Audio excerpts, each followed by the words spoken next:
સુરતમાં દીકરીઓની શિક્ષણને પ્રોત્સાહિત કરવાના ઉમદા હેતુ સાથે શરૂ કરાયેલી હીરાબાનો ખમખાર યોજના હેઠળ આજે ચોથા ચરણમાં સહાય વિતરણનો ભવ્ય કાર્યક્રમ યોજાયો હતો। આ સમારોહમાં 1100 જેટલી વિદ્યાર્થીઓને ₹7500ની રાશિના ચેક અર્પણ કરવામાં આવ્યા હતા।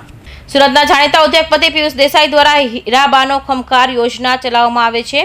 આ યોજના અંતર્ગત દીકરીઓને શિક્ષણમાં મદદરૂપ થવા માટે ફોર્મ ભરી સહાય આપવામાં આવે છે। આર્થિક સહાયના હેતુ દીકરીઓનું શિક્ષણ અટકાવવા બદલ તેમને પ્રોત્સાહન આપવાનો છે। સુરતમાં યોજાયેલા ચોથા ચરણના સહાય વિતરણ કાર્યક્રમમાં એક જ દિવસમાં 1100 દીકરીઓને સહાયના ચેક અર્પણ કરવામાં આવ્યા હતા।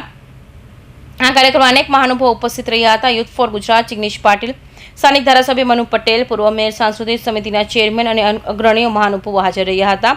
આ યોજનાના ફોર્મ ભરવાની શરૂઆત પ્રધાનમંત્રી નરેન્દ્ર મોદીના 75મા જન્મદિવસ નિમિત્તે કરવામાં આવી હતી। આ યોજનાના વિશેષ મહત્વ આપે છે। આપવામાં આવેલી માહિતી મુજબ આગામી દિવસોમાં યોજનાનો વ્યાપ માત્ર સુરત શહેર પૂરતો સમિત ન રહેતા ત્યારબાદ સમગ્ર ગુજરાતની દીકરીઓને હીરાબાનો ખમખાર યોજનાનો લાભ આપવામાં આવશે, જે એક ગૌરવની વાત છે। મારું નામ દેસાઈ પિયુષ છે।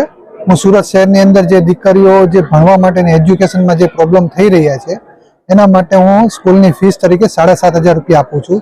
એ સંદર્ભમાં આજે 14 તારીખના દિવસે અમે લોકોએ 1100 જેવી દીકરીઓ જે મતલબ હેન્ડીકેપ છે કે મમ્મી પપ્પા બે નથી, પેરેન્ટ્સ નથી, અને જે દીકરીઓને મેડિકલ ઇસ્યુઝ છે એના કારણે એ સંઘર્ષ કરી રહી છે, પણ એમને જે હોસ્પિટલમાં પણ સંઘર્ષ કરે છે અને એજ્યુકેશનમાં પણ સંઘર્ષ કરે છે, તો એવી એજ્યુકેશનમાં મદદરૂપ થઈ શકું એવા માટે 1100 જેટલી દીકરીઓને અમે આજે ચેક વિતરણનો કાર્યક્રમ રાખેલો હતો।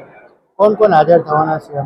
આની અંદર CR પાટીલ સાહેબના ત્યાંથી પાટીલ સાહેબ હાજર થવાના છે, પછી સંદીપભાઈ દેસાઈ ધારાસભ્યશ્રી હાજર થવાના છે, કુમાર કાનાણી સાહેબ હાજર થવાના છે, સંગીતાબેન પાટીલ હાજર થવાના છે, મનુભાઈ સાહેબ પોતે હાજર થવાના છે, શહેર પ્રમુખ સુરત શહેરના પરેશભાઈ પણ અહીંયા આગળ ઉપસ્થિત રહેવાના છે। અત્યાર સુધીની અંદર 2500 થી 2600 જેટલી દીકરીઓને મદદ અમે પહોંચાડી દીધી છે, અને નેક્સ્ટ પ્રોગ્રામ અમારો 11/1ના દિવસે છે, જેમાં એક સાથે 5100 દીકરીઓનો ચેક વિતરણનો કાર્યક્રમ છે। આ ચેક વિતરણ કાર્યક્રમ કરવા બદલ કે જે હેન્ડીકેપના એવા લોકો છે કે જેને અમે વ્યવસ્થામાં ભાગરૂપે આગળનો જે કાર્યક્રમ છે મોટો છે અને આ વ્યવસ્થા સચવાય નહીં, એના ભાગરૂપે અત્યારે 1100 જેવી દીકરીઓની જરૂર છે, એવી દીકરીઓને અમે આ ભાગરૂપે આપી રહ્યા છીએ, અને બાકીનો કાર્યક્રમ 5100નો છે, જે આવતા મહિનાની 11 તારીખે છે।